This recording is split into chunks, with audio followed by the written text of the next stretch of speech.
Alright, magandang umaga sa ating mga brother, magandang araw sa ating mga brother.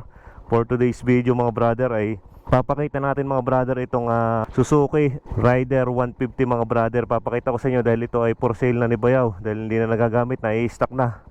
Ikutan lang muna natin mga brother ang motor na to, yan, bago natin i-discuss isa-isa. Nakapapansin nyo naman mga brother, yan carb type yan ng Rider 150 nyo.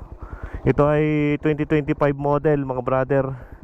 Ang major upgrade lang dito mga brother ay itong tambutso niya na BMAX Racing, yung full exhaust niya. Galing sa stock, napalitan na yan mga brother. Tapos yung natatakbo pa ng motor na to ay nasa 3,791.7 kilometers pa lang yan mga brother. Hindi pa umaabot ng 5,000. Kaya sariwang-sariwa pa to. Last year lang to nabili mga brother sa cash, sa kasa. Kompleto ang papel nito. Nakaregister to mga brother hanggang April 2028. Kaya may 2 taon pa to. Wala na kayong magiging problema dito, kundi pagpapalit lang ng transfer of ownership lang mga brother. Medyo nagkaroon nga lang ng mga scratches to mga brother. Natumba to mga brother, kaya nagkaganyan yan kung mapapansin nyo. Yun lang naman na naging epekto niya. Pero yung mga makina niya, wala namang gas yan. Wala naman sira mga brother. At pwede nyo itong puntahan dito kung interesado kayo mga brother.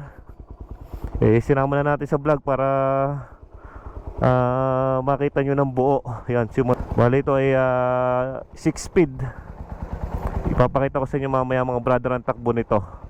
Bombahin lang natin ng kaunti mga brother itong tambutso niya para marinig nyo. Tahimik to mga brother, hindi kayo mahuhuli dito.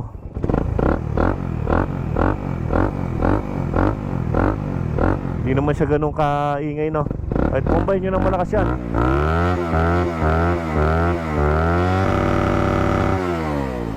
Pwede nyong i-test drive to mga brother. Yan. So, tetestingin na natin mga brother ang motor na to, itong Rider 150. So let's go. Dito pa lang naka monoshock to mga brother, kaya talagang panlaban ng salubakan din to. Halos ayos na ayos ang takbuhan niya. Kami maintenance pa lang ng shock.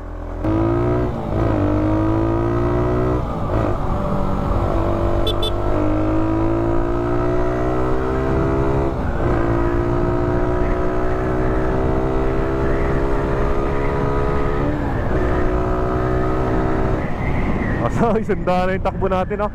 Kitang-kita nyo naman mga brother kung gaano kaliksi itong Rider 150. Sariwang-sariwa pa to. Naka pa yan, naka BMAX Racing na pipe. Kaya dun sa mga interesado mga brother, mag-iwan lang kayo sa PM, mag-comment lang kayo or mag-PM kayo sa ating page mga brother, para testingin nyo, para mapuntahan nyo at masilip nyo ang ating pinagbebentang Rider 150.